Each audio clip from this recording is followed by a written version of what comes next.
Greetings, Dr. K here.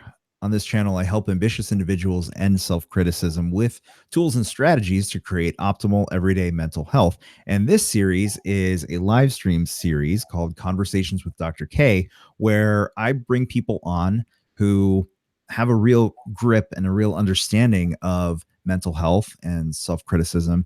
And today I am beyond honored and excited to introduce to you, my viewers, a good friend of mine and somebody who we went to medical school together, Dr. Jamil Sayegh. This is going to be epic. Hey, everybody. So, Dr. Jamil, why don't you give us a quick overview of who you are, what you're all about? Absolutely. Thank you so much for having me, man. This is such a privilege and an honor to be on your show, to see your great setup in the back. And I hope people get a ton of value out of this. So for everyone listening, just like Dr. K, I'm also a licensed naturopathic physician here in the state of Arizona. And for the past 14 years, I've been a transformation coach, and that's been my deepest passion, my mission, my purpose. I want to end suffering for as many people as I possibly can. And I really want to wake people up to the reality of their life. Most of the time we're in our head, we tell ourselves these stories, and it causes so much pain, so much suffering. And we're really suffering our own, the thing we make up. And so really helping people to wake up, end suffering, and create an extraordinary life on their terms, with the key being without regret. That's what I'm all about. That's awesome. And that's what we're going to dive into today, is creating that life without regret.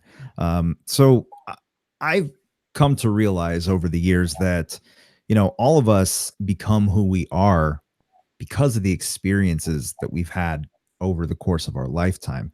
And when I see certain people who, you're just somebody that just lights up everybody around you. You're just one of those people that just brings energy. And I was always curious before we talked about it, what made you this way? So why don't you share with us your origin story?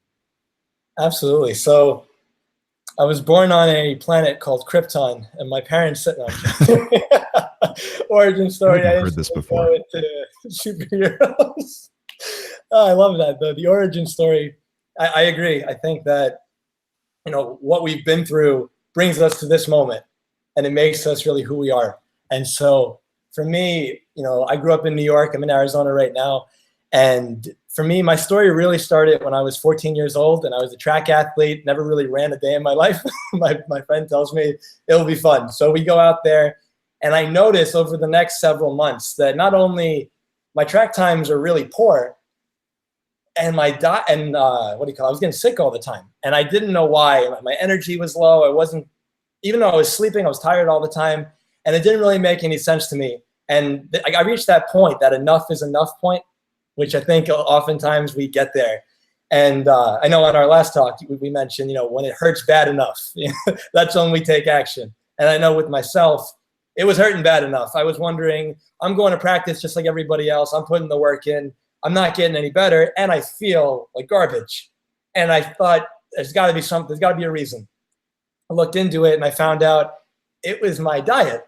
And at the time, right now, looking back on my life after being blessed to work with thousands of people, I've had the worst diet I've seen thus far. It's like, other than running, that was my saving grace. I don't know how I'm alive. And so I start cleaning up my diet. Some changes overnight. I stopped doing almost 3 liters of soda a day. I started doing a gallon of water a day. 3 liters? Oh, yeah. Per day. And I cut out per day. Yeah. I was doing fast food like McDonald's and Burger King 3-4 times a week, and a million other things that I was doing that weren't serving me in the way where I wanted to be. And so I made some big changes, and I made some smaller changes over time. But very quickly, stopped getting sick, energy went through the roof. I started feeling so much better, and my track performances started dramatically improving.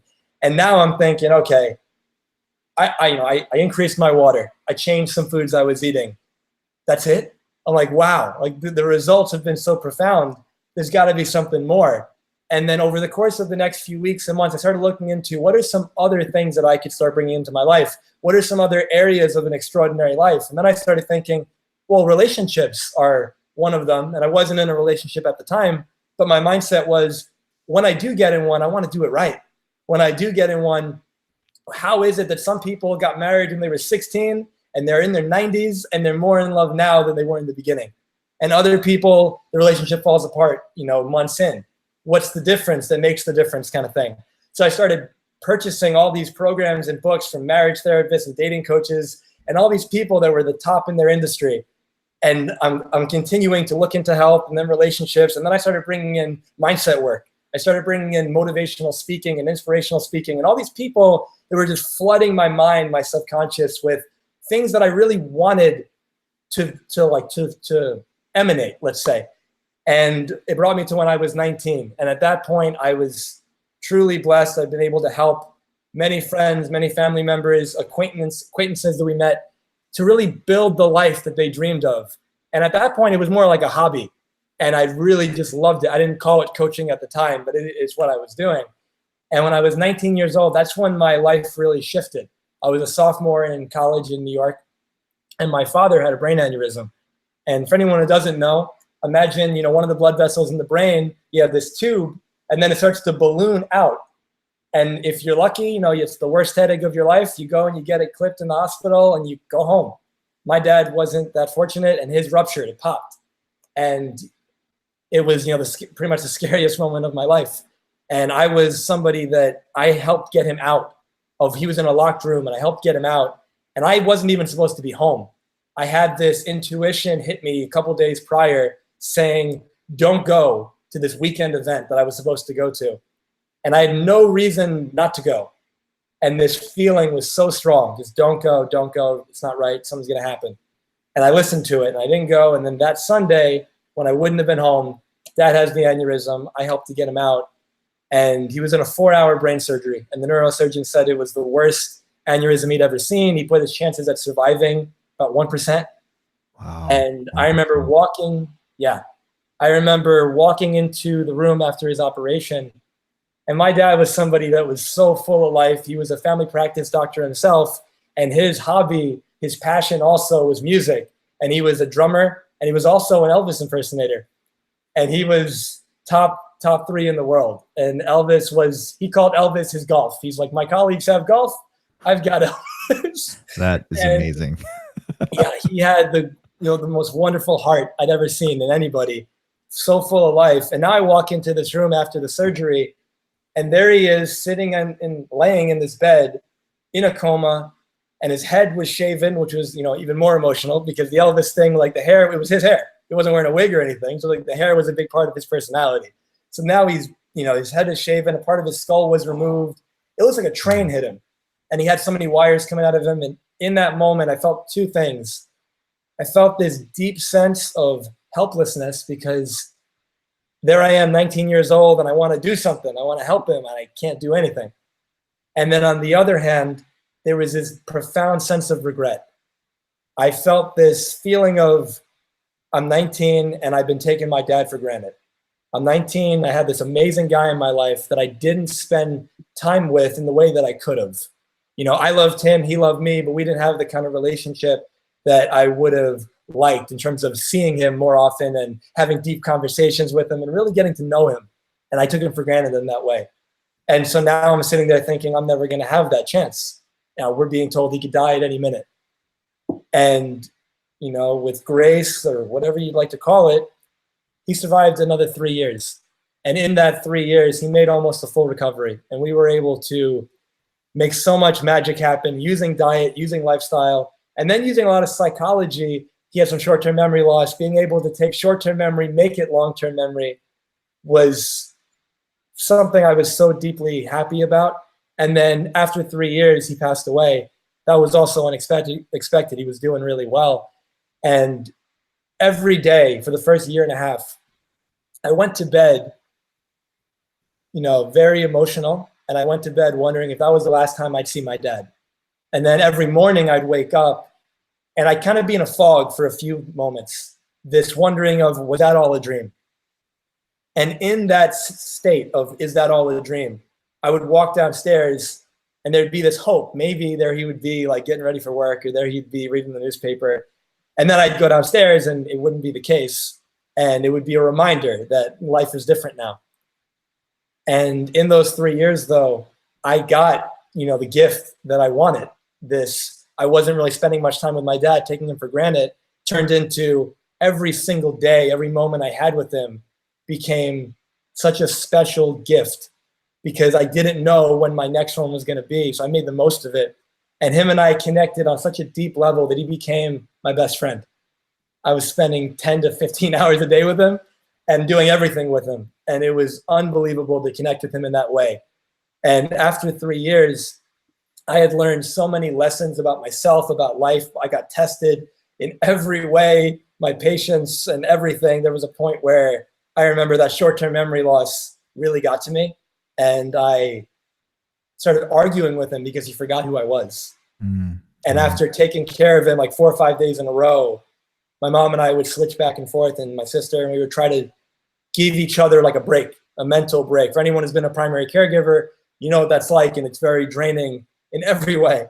And after me taking a couple days to be with him and then him to forget who I was, it like was like getting the rug pulled out from underneath me, and it was really tough. And I guess got challenged in every way, and I grew so much. And at the end of 3 years, when he passed away, I remember being in his wake, and I was standing next to his coffin, and over 7,000 people showed up for a 5-hour wake. 7,000. Yeah, over 7,000. The people at the seminary said he broke every record they had.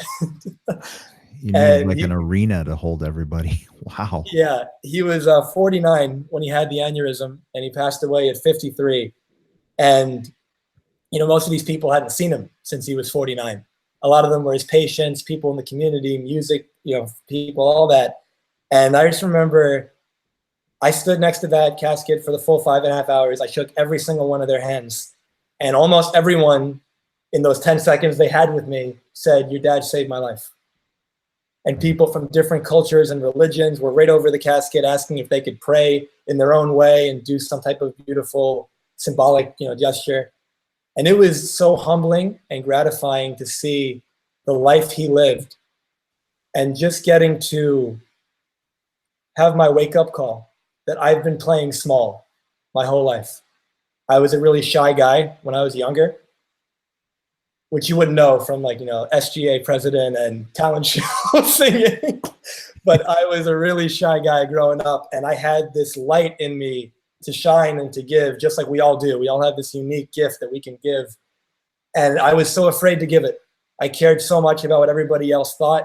I was afraid of how I would look. I was afraid of messing up. I was afraid of judgment, all these different things, criticism. And there I was during this experience, and it really hit me that I've been playing small and that none of us know how much time we have left.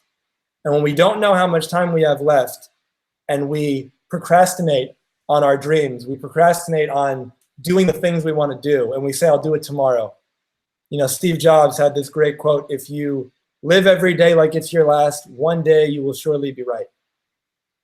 And the thing is, you'll have no idea of knowing when. In those 3 years my dad was alive, 2 of my cousins passed away. One was 20 and one was 21.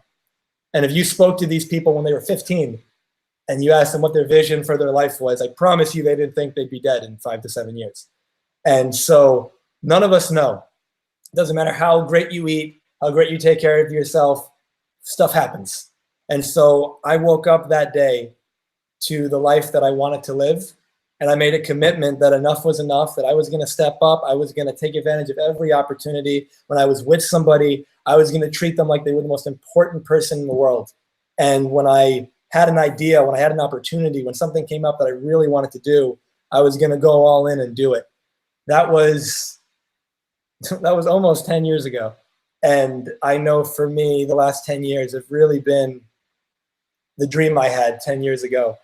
There's so much that I've been able to do and accomplish, and there's so many people that I've been able to help transform, and none of that would have been possible if I didn't go through that experience with my dad that made me who I am today.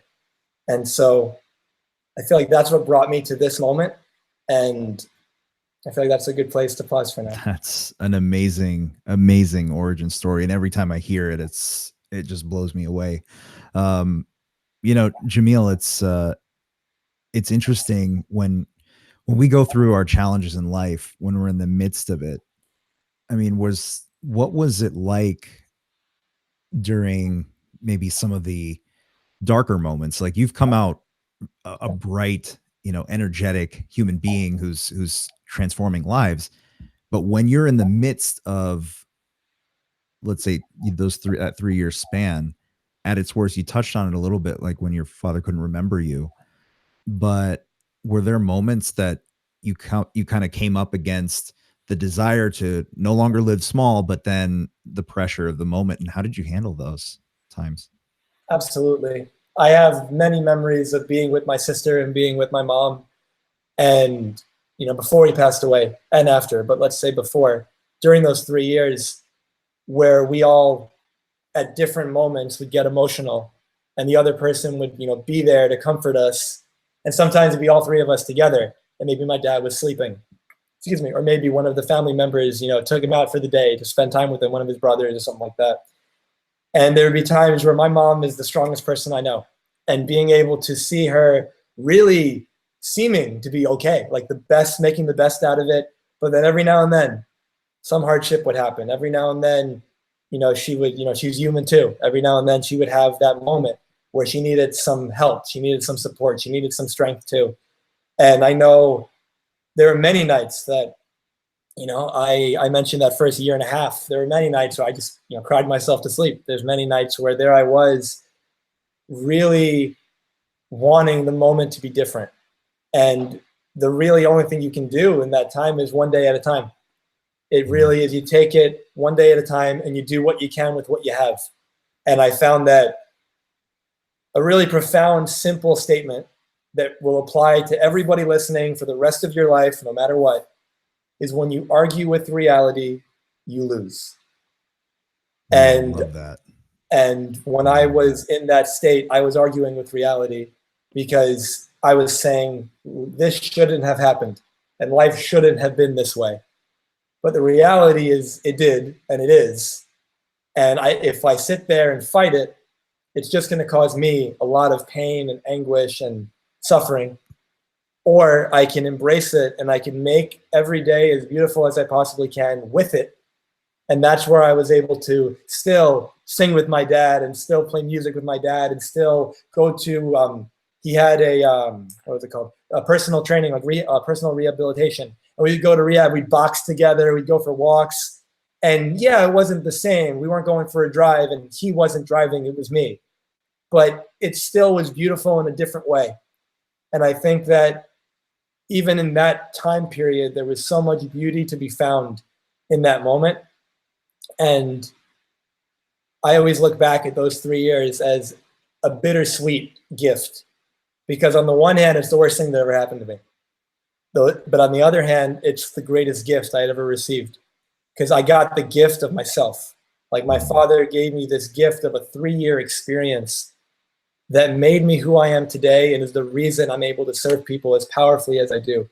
Because prior to that, I was able to help people, but nothing compared to what I can do now, because we can only take people as deep as we've gone. And I You know what? That's such a good point because, yes, as trained physicians, we have, especially naturopathic physicians, we have a incredibly large toolbox between, botanical medicine, herbs and acupuncture and physical medicine and mind body med. Like we have so many things at our disposal, and nutrition to help people get from where they are health wise to where they want to be. However, I will contend that there is nothing that at least I am able to help somebody with, I'm never able to help somebody more than when it's something that I've gone through myself. And yeah, especially when it comes to mental health, when it comes to really just anguish like that. And it's the interesting thing is, we spend so much time in this society of ours trying to avoid pain and trying to be happy all the time. Like that's the message, that just to be happy all the time. But the truth is, if life was so good that we were happy all the time, you would never be you. I would never be me. We are forged out of pain. yeah, So, what if we could just trust that when we're going through the challenges, going through the really dark days, if we could just trust that there's a reason for this, Mm-hmm. If we could trust that if I have the ability, I can reframe this whole thing into something empowering so that when this is over, when this storm passes, and it always does, Mm-hmm. I will be a better person for it. I will be able to do something that I've never been able to do to the capacity I've never been able to do it because of this pain. And it was just beautiful how you said that it was, it was your the greatest struggle that you ever went through, the worst thing that ever happened to you, and yet the thing that made you who you are today. It's this incredible dichotomy that it it takes events like that.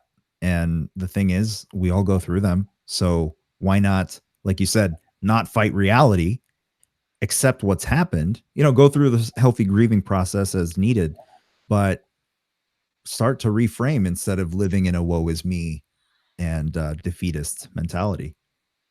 I know what you said about the grieving process is so spot on. And I know for myself, Dr. Elizabeth Kubler-Ross, if anyone's familiar with her, she was a physician many years ago and would write, she worked with patients in hospice care, people who were getting ready to pass.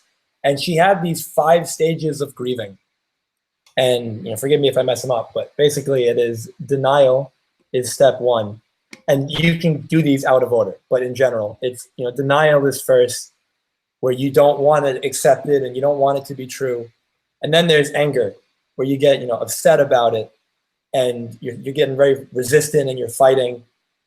Then there's bargaining. Usually that would be like a more of a religious connotation, where it's like, God, if you just do this, then I'll do that, something like that. And then there's depression, which is this low. And then the final stage is acceptance. And people can go through these in any order, and each step can take however long it takes. And I found that for myself, my grieving process was very crucial to what I went through, because on the one hand, that mental process of not sure if my dad was going to survive the next morning when I woke up, that was a small version of experiencing his death many times. And there were many times where he was prone to seizures. And throughout the 3 years, there's many times where he had seizures and it's just him and I at home. And he's a 200-pound guy, maybe a little bit more. And he's standing up 6 feet tall and he just drops having a 5-minute seizure. And I'm holding him and my phone's across the room and I can't call 911 and I don't know when it's going to stop. And there was so many moments where it was day by day. And when he passed away, I remember telling myself I did not want to suppress what I was feeling from what I'd been experiencing from people that I knew and from people that I'd heard about.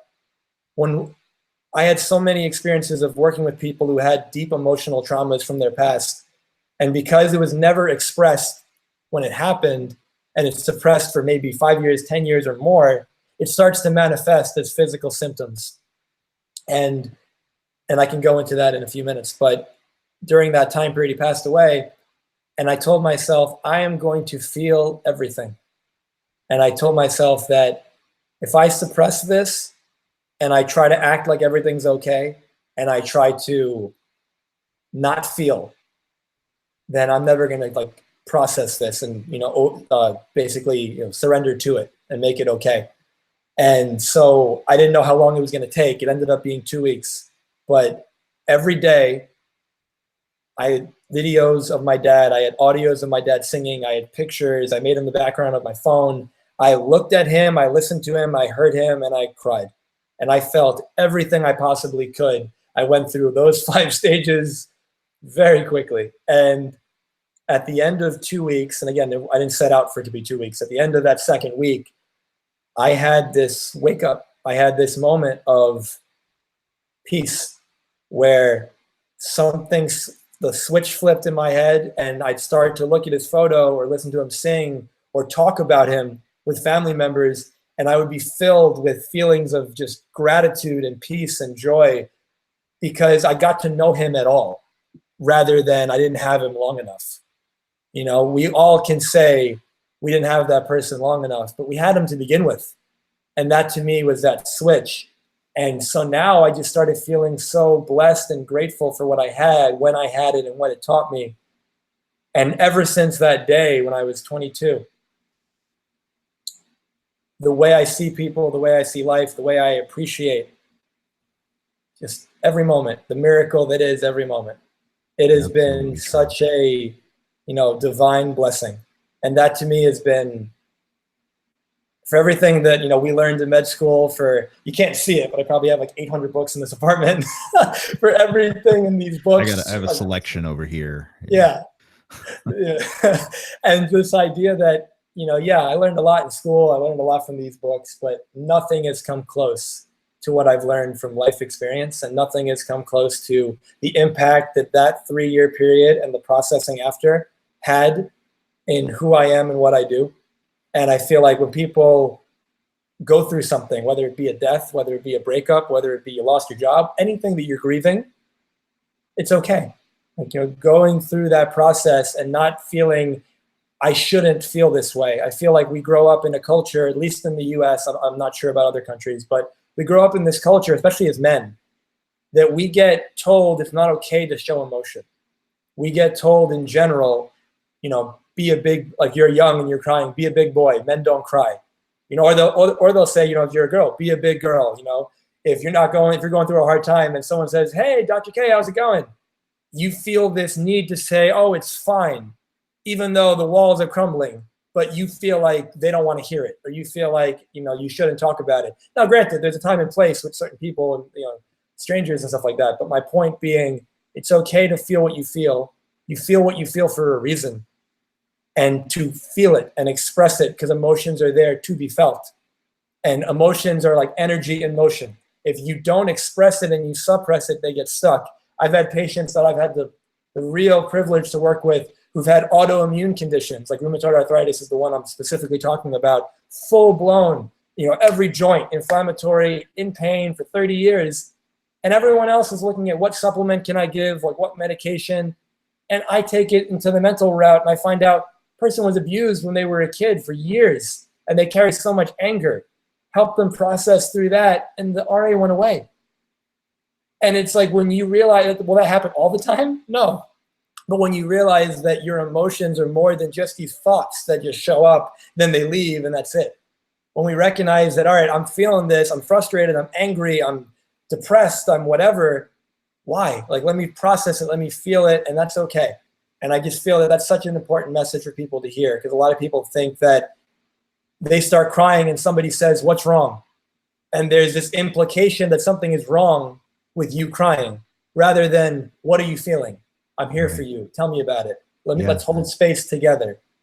That's so important, because especially, like you said, for men, but really for anybody, just this idea that I had a patient that um, I we were talking, and he broke down, not something that he was ever used to doing, and he kept trying to stop crying, and he kept saying, I'm so sorry, I'm normally not like this, or I don't know what's gotten over me.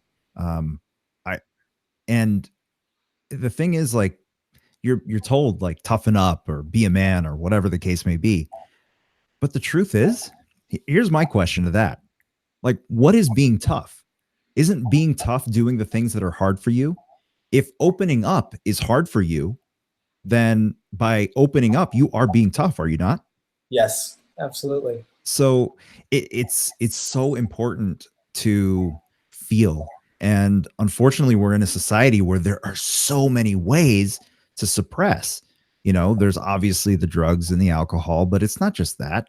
There's food, right? There's this little guy that's in our pockets all the time with various ways to distract us, social media, games, whatever, right? Netflix binges. I mean, the list goes on.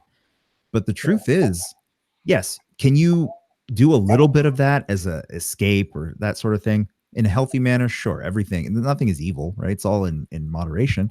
But you have to understand that at some point you have to process that. And if you do, and it's not going to be comfortable, it's not going to be fun, it's not going to be easy, but when you do, on the other side of that grieving is an extraordinary life.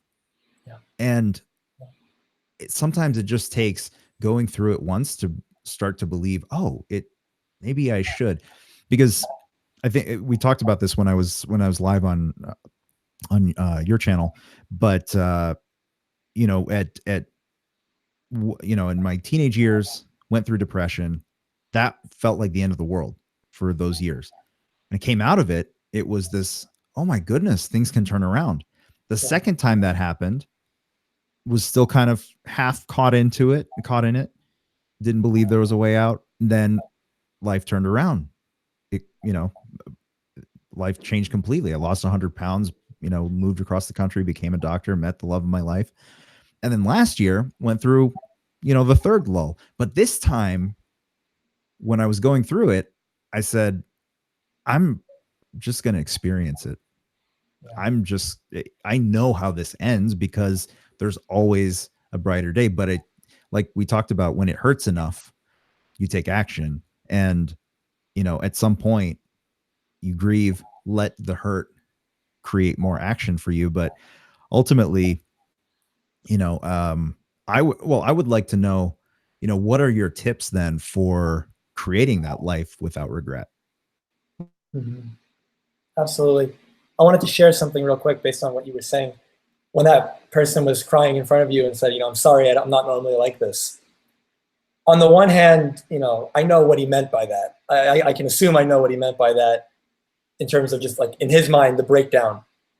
But in reality, think of it as I'm not normally like this. But in that moment when they're crying, they're being authentic. They're being real. Like this is what they're feeling. And when they say I'm not normally like this, hopefully they don't mean I'm not normally authentic. I'm not normally sharing the vulnerable side of me. I'm not normally being real.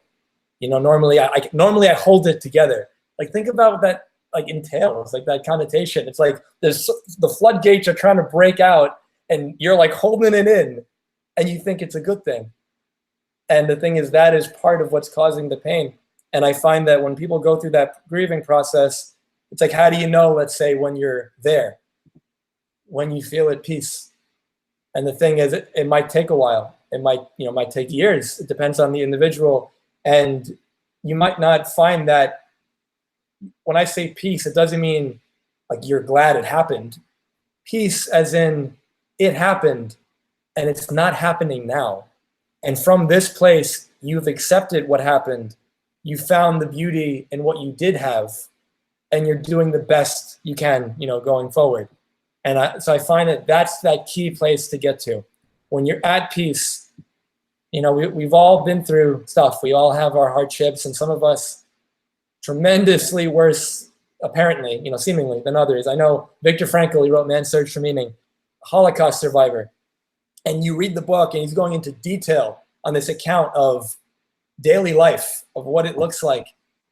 And you read that, and you get this feeling of, I don't have problems. You get this feeling of he went through that, and yet he somehow maintained this positive outlook on life. He somehow maintained, I'm at a lot lost for words. Like whatever he maintained that kept him alive. And you look at your life and you say, well, what can I do about this? Because there's always something we can do, and taking that one day at a time. And then, to your question, what's something we can do to create an extraordinary life without regret? I think the first step always is you need to have a commitment to be real with yourself. So many people that I've met and that I see online, they wear a mask. And this mask is, this is who I think I need to be for you to accept me. This is who I need to be loved. This is who I need to be validated, all these things. They're not consciously thinking this. This is something that they have been wearing a long time. And so this mask that they're wearing, this character that they're playing, I'm the funny guy, I'm this guy, I'm this kind of girl. And I have to maintain that reputation. Otherwise I lose it. And that's my identity. And we identify as it.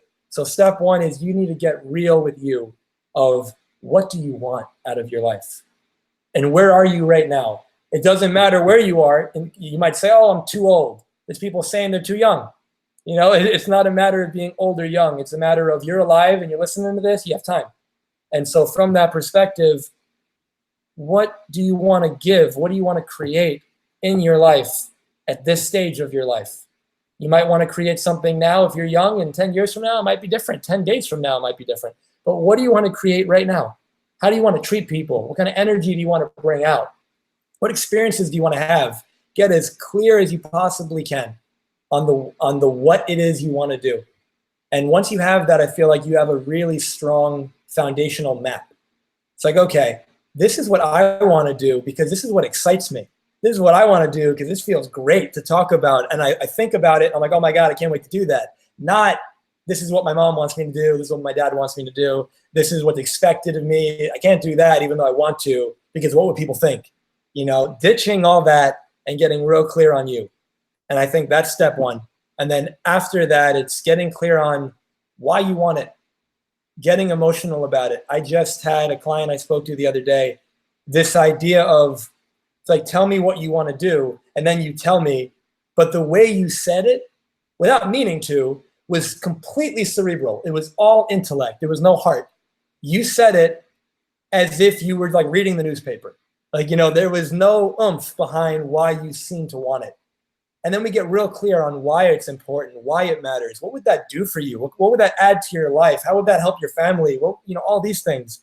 And now the person starts maybe crying or getting emotional because it's important. And now you have the emotional drive that gives you the oomph, that gives you that push that you need to overcome what other people think about me. Because when you realize that you're going to die, when you realize that everything goes, but you realize you have this moment, you see the miracle of the day.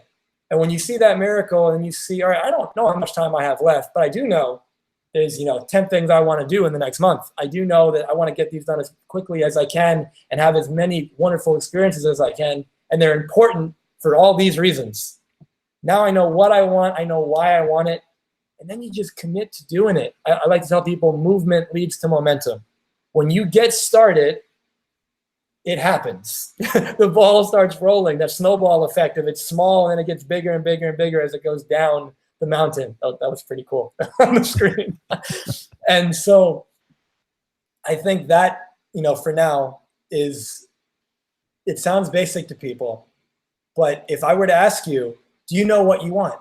And you might say, yeah, of course I do. Or you might give me a vague answer because I find most people don't. But let's say you say, yeah, I know what I want to do. So why aren't you doing it? And then you're going to give me reasons. And the reasons you give me are the proof of why you don't want it bad enough. You are not tuned into why you want it. And because you're not tuned into that, you're allowing things to stop you. Yeah. And almost always, sometimes it's a legitimate reason why you can't do it. Most of the time, it's an excuse that you make up in your mind that holds you back. And when we recognize that and we really own it, I told you there's a commitment that we need to be real with ourselves. Sometimes you can't be your friend. Like sometimes you got to be the drill sergeant. Sometimes you need to be this is what we need to do because we're just sitting there sulking in our own stuff and we're wasting our life. And there's so much magic that's there, possibilities, but we're living in limitations, so we don't see it.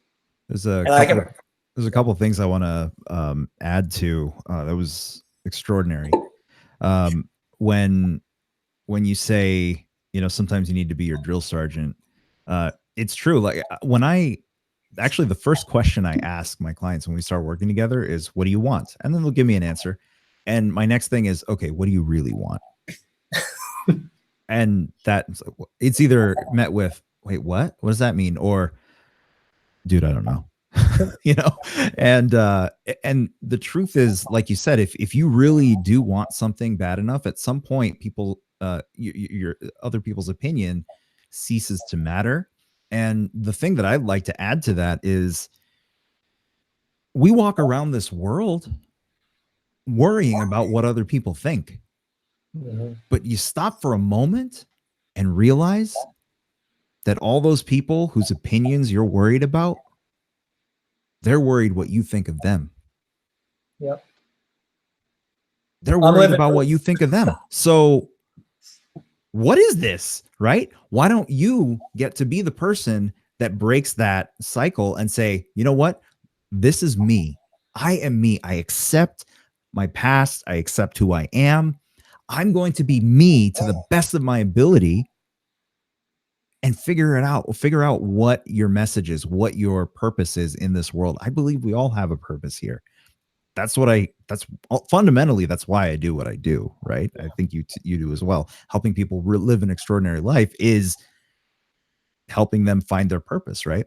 Yeah. And, but going back to the drill sergeant part of it, I think this is a issue that I had for the longest time, was when I was drowning in self-criticism before I did the EMDR, before I really processed the events of my past that led me to be so deeply, intensely self-critical. I would say I would almost use that drill sergeant technique as an excuse to be hard on myself for no reason. So there's a difference between being critical without motive other than just to beat yourself up Absolutely. versus being honest, like brutally honest, to say, hey, you know what? I'm overweight right now. Or I don't like the way this relationship's going. Or, you know what? This job stinks. Whatever it is for you, whatever it is for you, there's a way to word that, to phrase that, to feel that, that is brutally honest and not self critical. Because describe the situation, not yourself, right? If you say Absolutely. this versus, it's the difference between saying, um, I'm currently in a job that I don't enjoy versus I'm an idiot for still sticking around here. Mm-hmm. Like, no, you're not an idiot. However, you're in a job that you don't enjoy. Might want to do something about it. Yeah. Those are really extraordinary. And, for me, as far as living without regret, honestly, the one thing that drives me in life is waking up 87 years old, looking back on my life and saying, oh, wow, I really blew that. There's a lot of things I could have done, a Yeah. lot of things I wanted to do. Why am I going to do it now? Yeah. And that scares me. That scares me more than other people's opinions. That scares me more than my current discomfort. That scares me more than anything. That, like you said, like you've experienced in your life, you don't know when that last day is. You don't know when that last day. I'm going to share something now that I don't even know if I've told my wife. But every time, we got married in December, and I think the longer, the more time goes, the more afraid I am every time she drives somewhere, I drive somewhere, whatever, right? Because, like you said, we can be prepared from a eat well, exercise, whatever, prevent chronic disease. You can't prevent car accidents or whatnot. So I'm always afraid, when she's driving somewhere, and I just say a little prayer, but I always feel like, okay, in those moments, I take it as an opportunity to say, God forbid this ended. Would I regret? And as long as you can say on any given day, if any given day was your last, or any given day with somebody that you love was your last with them, if you could say honestly that, okay, this is painful, this sucks, all those things, but would I have done anything differently? If your answer is no, then you are living life to your fullest. Well said, man. That is beautiful. And I am right there with you. I agree completely. And I think that one way somebody is going to be able to know if it's like the right move for them, what's your heart telling you? It's Mm. like, listen to your heart. It doesn't mean, and I want to make a quick preface with the drill sergeant thing. I agree with you. When I said that, I didn't mean it in this drill sergeant just criticizing and shaming you. I meant it, as you said, being honest. And it's like, look, you're doing whatever you're doing. You chose that, but let's acknowledge that, and let's be real that whatever you're doing right now, you're choosing to do this. And if you're going to make a change, these are the options. And so, going back to following your heart, often, like, I have this quote that I came up with that I really liked. This idea that when your heart speaks, that's you. When your head speaks, that's who other people told you you're supposed to be. Ooh, wow. Oh, that's good. I thought that when it came to my head, I was like, I gotta write that down. That is really good. Yeah, and that to me is really what it's all about. If you find someone who has a lot of regret, when they ask that question that you posed, if today was your last day, would you have regret? Everyone who says yes, it's because they weren't in line with their heart. It's because they weren't living a life in alignment with their truth. Whether it be, I feel this way about this person, but I'm not telling them emotionally. I'm not showing it emotionally. Or I have this dream that excites my spirit, that excites my heart, and I'm not doing it because I'm convincing myself all the reasons why I shouldn't. I'm telling myself all the what ifs. What if it doesn't work out? And I like to flip that and say, what if it does? And to me, it's like, if I say, what if it does work out? And then I talk about in my mind all of the positives. What's going to come from this? What would my life be like if I tried this thing that I'm afraid to do and it worked out? And it was like, that would be so exciting. And then I think, what's the alternative? If I didn't do it, and then I go to bed, and then like tomorrow's another day, and I have in my mind, oh yeah, that's something I want to do, but I'm not good enough for that.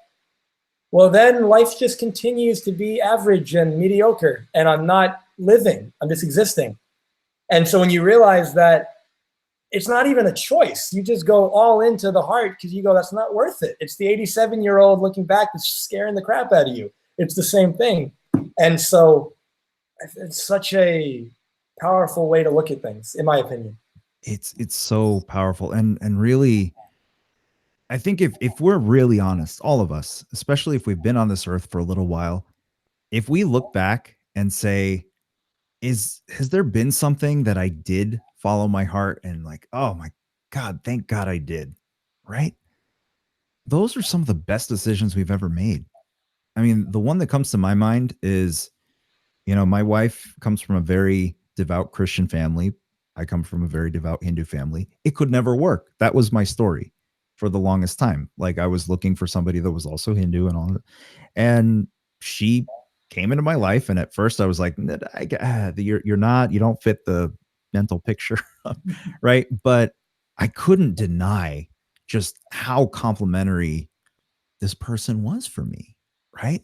But I had all this fear over, how am I going to tell my parents? How am I going to be accepted by her parents, her family? Like, what about the cultural differences? Can we overcome that?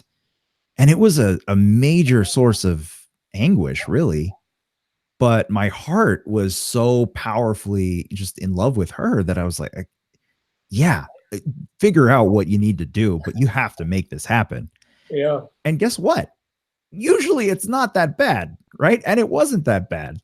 And our families love each other. Like, we had an outstanding wedding and everything's, it's like, but you have to know, like, if I had gone with my head and I was like, you know what, 31 years, whatever, I went with my head, got me nowhere from a romantic standpoint, right? Yeah. Why don't I just go with my heart for once? Oh, best decision I've ever made my whole life. I don't think I will make a better decision than that, Yeah. than to accept her into my life, and it's, you have to really be honest with yourself about, what life do you want to live? Do you want to live life on other people's terms? That is going to lead to a whole lot of regret. Yeah. But if you do it your way, if you follow your heart, even if you fail, at least you did it your way. Yeah. Can't regret that. And this idea that, if you follow your heart and you really go after what you want, does that mean it's going to be easy? No. Does that mean you won't face criticism? Oh, no, you will. Because every time whenever you step into your truth, your greatness, your heart, and you start living and shining and being your best self, you now represent to other people what they're not doing. And Yeah, so all of a absolutely. sudden, there's two options that people have. I can look at you shining and being your best self and use that as a example to me of, wow, like, they're doing it. Dr. Katie's like shining. He's doing so great. He represents the possibility of what I can do for me. I'm going to do this too. And now there's two shining people on the street. That'd be wonderful. Most people don't do that. Most people look at it as, I'm the way I am. Most of the people I know are like similar. And now here's this guy or here's this girl, and they're kind of weird. They're kind of doing their own thing. They're going outside the box to follow in their heart. And because they're afraid to do it, rather than them breaking out of their comfort zone and doing it, they tear you down. Usually it's not coming from a malicious place. It's more of a defense mechanism. It's like a protection mechanism for them. It is. And Yeah. they're going to give you a hard time. Like I had that, many people in my life, they're going to give you a hard time. And the funny thing is they could still love you. It's just they're giving you this hard time. They're not really supporting you and they're criticizing you. And you're sitting there going, maybe I'm doing it wrong. Like maybe I shouldn't do this. But it really comes back to. Have you gotten the one like, wait, you went to 4 years of medical school and, $250,000 in debt and you're like a motivational speaker or something? Yeah, no, I tell people, I went to med school to be a coach. Right. But I do what I can, as you do, to incorporate, into everything. But when it comes to, the people that are going to criticize you, I know from my perspective and my experience, I had a lot of criticism from people that deeply cared about me because they're not me. And people who are criticizing you aren't you. They don't have your dream. One of my mentors, Les Brown, would always say, if people don't see your dream, it wasn't given to them, it was given to you. And this similar idea of the people that were criticizing me for going down my path years ago, the one I chose like 6, 7, 8 years ago, they didn't see what I saw for my future. And because of that, they were afraid for me. Now, I love them for that. Even though they were criticizing me, it's beyond the words. The intention was great. The key is this. Is this what my heart wants to do? And then you ask yourself a really simple question. Just like when you said in the beginning, what do you want? And then what do you really want? A similar question that most people never get asked. Are you happy? And you just ask that question. And happy doesn't necessarily mean you're just giddy and jumping out of your seat. And you're not going to feel that all the time. But the thing is, you're not going to feel anything all the time. But the thing is, are you happy? Whatever that means to you, are you that? And if you're living from your life purpose, your choice, you're living the life that you created, doesn't mean there's not financial struggles. It doesn't mean you don't have to work another job on the side while you build up your thing. There's so many things it could mean. But are you at peace with you? Are you happy with the decisions you've made because you're building your story the way you want it to be written? And if the answer is yes, then you're doing it right. And don't listen to anybody. But if the answer is no, that's where that drill sergeant comes in. That's where why aren't you doing that? What are the reasons? And let's go through each one and find the truth. Because most of us, the truth is scary to a lot of people. But as it said, the truth shall set you free. That's awesome. That's awesome. I'm going to start to land the plane here. Don in the chat says, live like you are dying instead of existing like you are dying. That's pretty awesome, right? Absolutely. And Keith asks, how do you balance your desires and passions with your obligations and responsibilities? Okay. So everyone is in a different situation. There's somebody listening to this who's a single mom who's got 4 kids and they're all under 10. And there's someone else listening to this who's a 18-year-old bachelor who's sitting in their apartment alone. And there's someone else who's a 65-year-old woman who's in whatever her situation is. So we're all different. We all have our obligations. And if it's really an obligation, and I stress that word really, because there are some things that you think, I have to do these things. And you actually don't.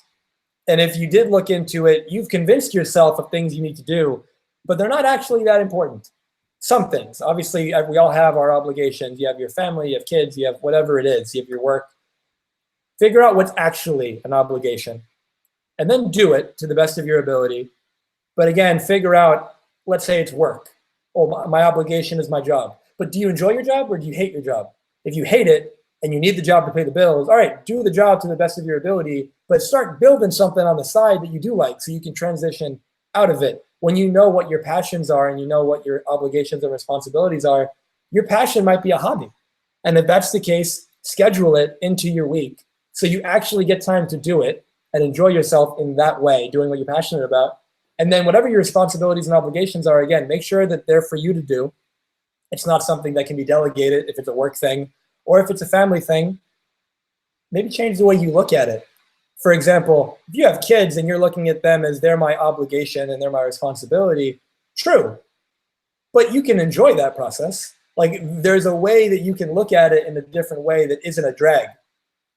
And so I think, again, I'm speaking very generally because it was a general question, but also I don't know this person's specific situation. So my answer is going to be different to everybody who's asking me that question because it's going to be specific to them. But in general, get really clear on what those obligations, responsibilities are. If you don't have to do them, great. If you do, have fun with it. Make the best out of it. And then find your passion, schedule it into your life. If you can make your passion your job, even better. And if you can't, still do it.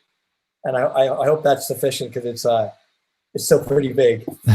That's awesome. That's awesome. Well, one question I have for you is, you know, we're here talking about things. We've got perspective. We've got a degree, whatever, all these things, right? But we're people and we have our own challenges. What's one challenge that you face to this day? I think something that came up for me earlier today, I was speaking to one of my coaches, and this challenge came up for me that thankfully it comes up less and less, but it definitely still rears its head every now and then. And it's undervaluing myself. And there's this idea of, you know, I've been coaching for 14 years, going on 15 years now, and I did it for free for 12 and a half years. It was just heart. It was just, I love people, and I just wanted to see people lit up and living their best life. And then it got to a point where I turned it into a business. And one of my mentors told me, you've been doing this for so long, your biggest challenge is you're not going to feel comfortable charging people. And he was spot on. And I was terrified to charge, you know, pennies basically. And I just want to help people. It's the story that I was like in my head. And I wasn't realizing that the people that started to pay were getting 10 to 100 times more than they were investing, without exaggeration. And I realized that I had all these people around me that were charging more, but it's not like a greed thing. When you charge more and you value yourself more, people value you more. And when they value you more, they take it more intentionally, they take more responsibility, and they commit more to whatever it is. If it's a relationship or if it's a business, if I invest in you, whether it be money, time, energy, whatever it is, and I really invest it, I'm going to value our time together. I'm going to prioritize our time together. But if I'm paying you, you know, what I think is basically nothing, I'm going to miss sessions. I'm not going to show up on time. I'm going to not do the work. And I experienced that. And I got really frustrated over and over and over again. And then I started to value what I did and really own, you know, what I bring. And again, today I fell into a little bit of it in a call this morning with my coach. But in general, I think we each have tendencies at times to undervalue what we do and who we are and what we bring to the table. And especially when it's something as your career or your relationship. If you show up from a place of authenticity and strength and really being you, then if it's a relationship, your partner is going to be attracted to that. But if you don't value yourself and you come across as needy, that isn't attractive. And then you end up losing the relationship. If it's in a business and you don't value what you do, well, your customers won't either. And so all of a sudden, you fall into this negative spiral. And when I fell into that, I would get frustrated and frustrated and frustrated.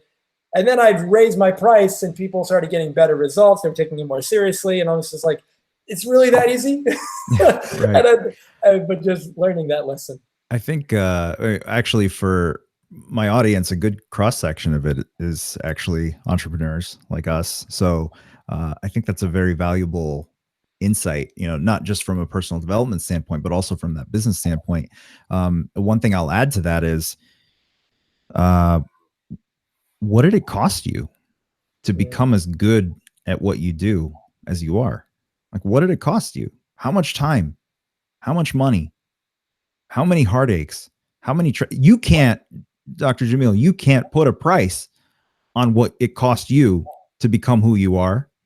Yeah. You lost your father, right? And 3 years of the beautiful pain at the same time, you know? And how do you nobody, you can't put a price on that, right? So you do the best you can, obviously, Yeah. with your rates and whatnot. But if you start to think about what did you go through to become the expert that you are, it becomes a whole lot easier to just say, this is who I am. This is what I went through. This is what I do. This is what I offer. If you feel that I am a good fit for you, I feel you're a good fit for me, let's work. Let's do this. Um, but ultimately, I think just that framework of thinking about what did it cost you has really helped me overcome the undervaluing myself, because certainly in the beginning it's easy to say, hey, I could really use some momentum and a little bit of business, but ultimately, you know you want them to have good results too. What you just said, if I may add, the whole what did it cost you? When I had that realization and I dove into it and I wanted to see, however close I could get to the approximation, what did I put into the last 14 years of my life? And, I remember one of the books yeah, it's blanking on the author's name, Gladwell, Malcolm something Gladwell. Gladwell. What was it? Malcolm Gladwell. Yeah, he has that 10,000 hour rule. And this idea that if you do something for 10,000 hours, you achieve mastery. I've spent on average 6 to 10 hours a day for 14 years honing my craft and doing my craft. And if I low end it at 6 hours, 6 to 7 or so, it comes to over 35,000 hours that I have put in the last 14 years. That's not including medical school, the time I spent there. That's not including the money of medical school, the books read, and the life experiences, like you said, with my dad and everything else since then. And we all have our own experiences similar in what we've put into it. And when we recognize that, to me, like that, thank you for the reminder, because that's all I need to hear to snap me out of that. And it's easy to forget. And so for anyone who is listening, Dr. K's question is an excellent one to ask yourself. What did you put into this? Well, I'm glad I could offer you something, because you've offered our viewers here quite a bit of wisdom. And well, I'll just leave you with this. If there are any closing thoughts that you want to share. Oh, really just thank you so much for having me. It's really been a pleasure and an honor and a privilege. And yeah, I mean, I'd love to do it again sometime, and just any way I can give back to people, I'd be happy to. Oh, absolutely. We'll definitely be having more conversations. I think we determined that when I was on your stream. But Yeah. where can people find you? All right, so thank you so much. So first and foremost, it's my website. It's jamilsayegh.com, JamilSayegh. We'll probably have the link somewhere. And then on my Instagram, it's at Dr. Jamil Sayegh, and my Facebook, you can just type in my name. And on there, over the last 3 years, I've put out, about 400 videos, blog posts, all these things, all free for people to just get as much value as possible and just turn their day around. These videos are short. Most of them are a minute, because there's no excuse. It's a minute. You can watch it at any point. You're driving, you're in the bathroom, you're getting ready for work, whatever it is, it's 1 minute. And it's something that the thought plants a seed, changes your whole day. And if you are interested in working together, this resonated with you, get on the website, you'll find a form you can fill out and apply. And if we're a fit, that'd be wonderful. And I'd love to have you. Awesome. Yeah, actually, if you go to his Instagram and you just scroll down and just pick a random video, doesn't matter the topic, just random video, you'll probably find something extraordinarily useful and insightful. Dr. Jamil, he was talking about, making those videos. He was making consistent daily videos while in medical school. And I can tell you how incredibly difficult that is. And then I didn't think he was going to keep it up while he was president of student government, because I had that job. And a couple of years later, he took over, and was like, but he's really an example of doing it anyway, and doing it, because of the passion, and he never lets anything drag him down, or at least keep him there. So yeah, definitely, I will put his links down in the description, and it's definitely worth a follow. He's somebody that I learn a lot from and get a lot of inspiration from. So I think you'll enjoy his work as well. Thank you so much, man. Really appreciate it. All right. Thank you, everybody, for joining. And until next time, I believe in your greatness. Take care. Me too.